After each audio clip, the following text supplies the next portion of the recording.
Today is May 25th, 2022, which marks 2 years since May 25th, 2020, when a black man named George Perry Floyd was murdered by the Minneapolis Police Department.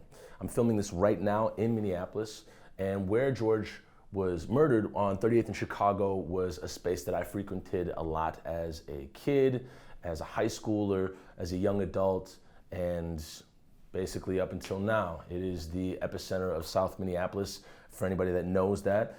And when that happened 2 years ago, where were you? What was going on? Did you even hear about it that day?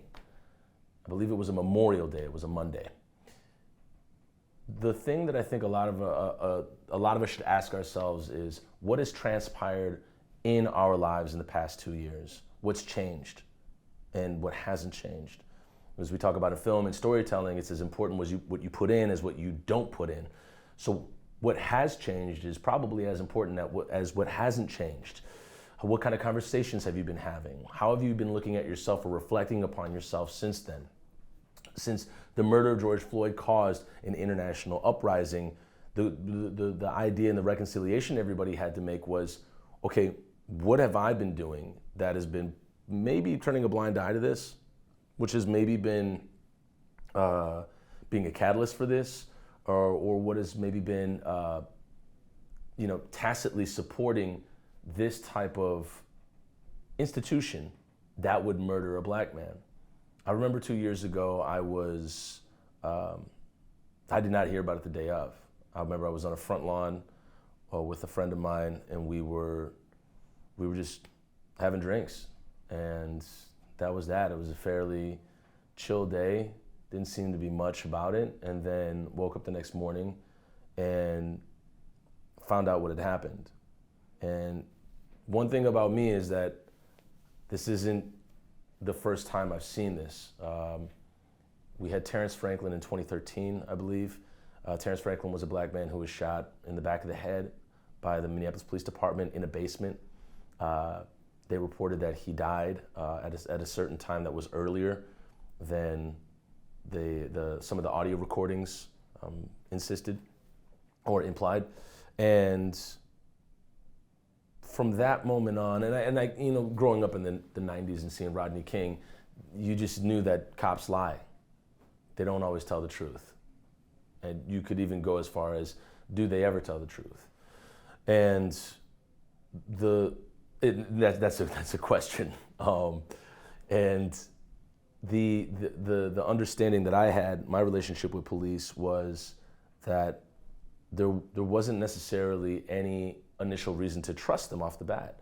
And so in Minneapolis, knowing what the MPD did to Terrence Franklin, what had happened in Falcon Heights and St. Paul to Philando Castile, what had happened to Jamar Clark in North Minneapolis, what had happened to Thurman Blevins in North Minneapolis, just shot first and then nothing, not even questions later, just pack up and roll out.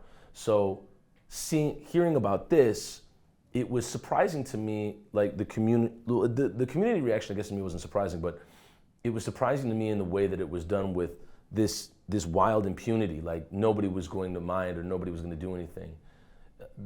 The understanding was there was no going back.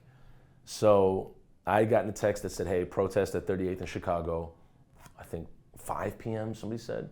So I pull up on my bike, and there are people absolutely just grieving, losing it in the middle of the street.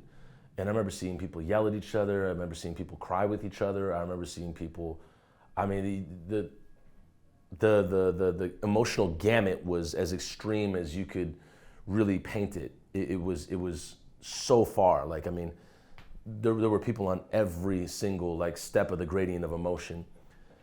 And all I did was kind of step back and look and think, holy shit. Because the amount of people that were out there, there was no going back. And a part of me was thinking, well, this is a good thing because there's gonna be some change that comes.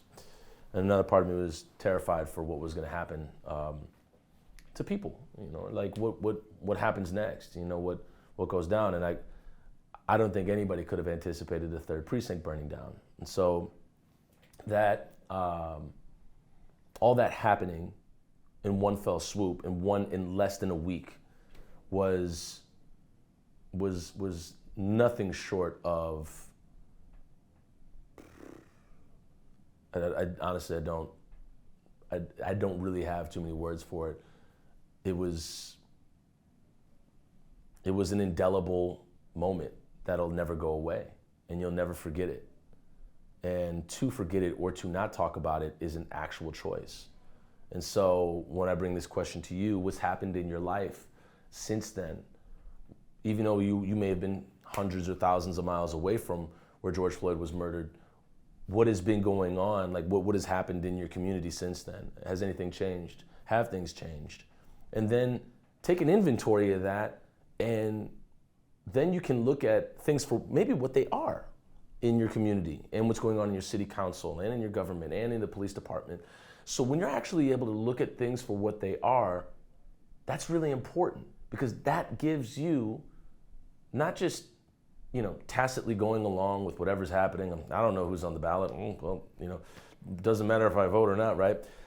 You then start to understand that your voice, your presence really, really matters. It is extremely important, and it carries a weight with it. It can actually move things. It can actually change things in your environment. So instead of thinking, well, I'm just a product of where I'm from, you can start to look at your environment as being shaped by you, and you understand that you have this not just a civic engagement.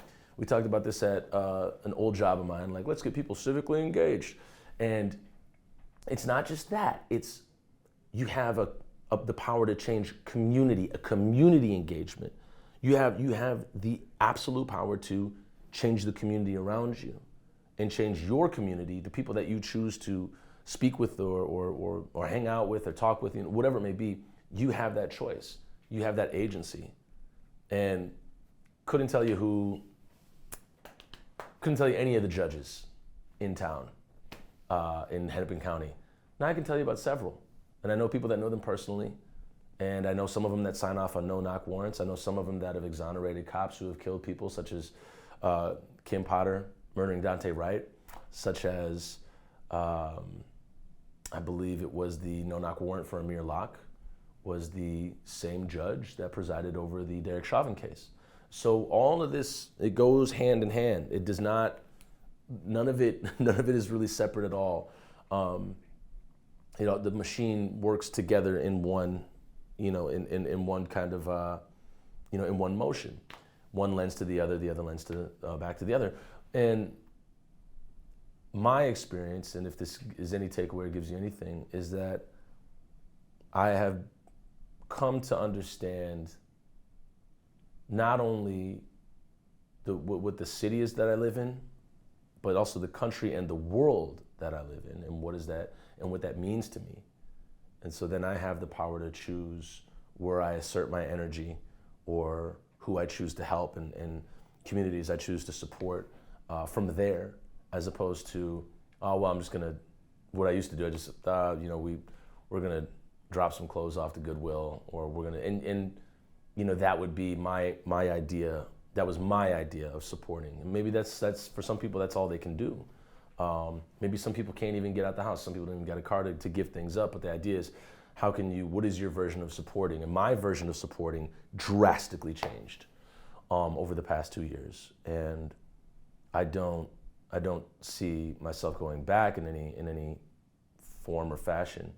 And what you also saw was a lot of people double down on what they believed. You saw a lot of blue line banners that people would raise in the front lawns. You saw a lot of back the blue. These people weren't saying this before, but they're saying it now. And I think it's a great question to ask why. And when white supremacist groups present themselves, and white supremacist biker gangs present themselves, you have a very, in theater we call it a Brechtian moment, where the character's either going to go this way or that way. We don't know. You have a Brechtian moment with your own life. What are you going to choose to say or do in that time?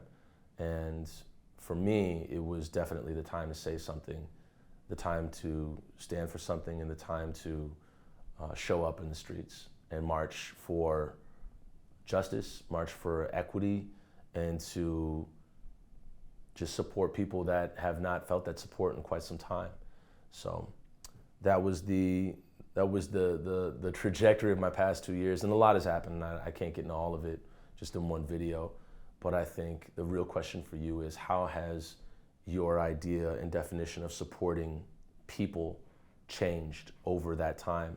And what do you think it's going to be going forward for you? How are you going to evolve?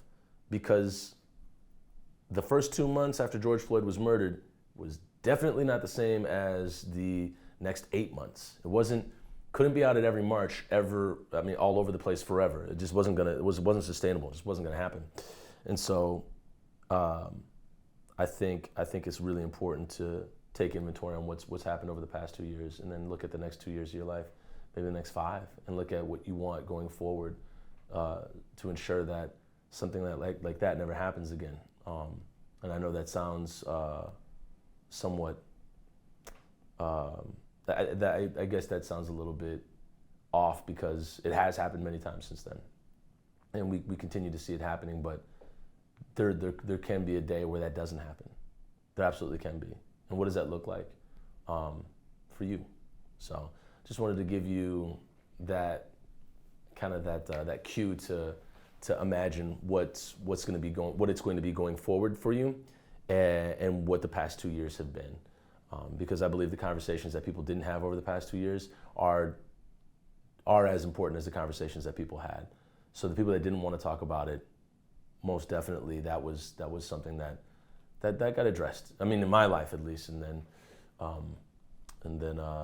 changes were made, I guess, in that regard. But yeah, that's been the past 2 years, and we look forward to work for the next years. So we'll see you out there. Justice, then peace. Thanks so much for watching. And if you found this video of any kind of help, you can click the like button. The like button. Oh my goodness, the like button. You can see how often I've said that phrase in the past videos. I've not said that often. So you can click the like button, and then also subscribe, and tell me any other things that you want me to talk about going forward regarding social science, and just sociology and all that stuff going forward. Thank you. Later.